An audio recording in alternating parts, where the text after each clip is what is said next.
রেস্তোরাঁয় প্রকাশ্যে স্ত্রীর সামনে যুবককে বশ করলেন মহিলা। তবে কি শহরে আবারও খবরে কালাজাদু?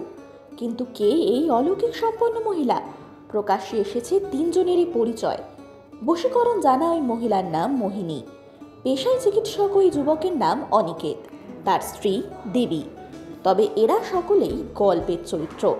দেবী বরণ নামক বাংলা ধারাবাহিকটিতে গল্প এগোচ্ছে নানা অলৌকিক ঘটনাকে কেন্দ্র করেই।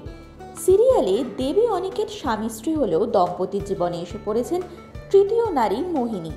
অলৌকিক ক্ষমতাশালী মোহিনীর নজর পড়েছে অনিকেতের ওপর। দেবীর থেকে অনিকেতকে কেড়ে নিতে চায় সে। সম্প্রতি মুক্তি পেয়েছে ধারাবাহিকের নতুন প্রোমো। সেখানে দেখা যাচ্ছে রেস্তোরাঁয় খেতে গিয়েছে অনিকেত ও দেবী, তাদের সঙ্গে গিয়েছে মোহিনীও। সেখানে চাউমিনের প্লেট হাত ফসকে পড়ে যায় দেবীর। নিচ থেকে সেই প্লেটের টুকরো তুলতে গিয়েই মোহিনীর পায়ের সামনে 3টে সাপ দেখতে পায় দেবী।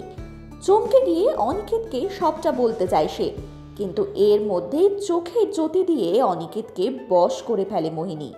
কি হবে এরপর? মোহিনীর চক্রান্তের হাত থেকে কি অনিকেতকে রক্ষা করতে পারবে দেবী? উত্তর পেতে আগ্রহী দর্শক।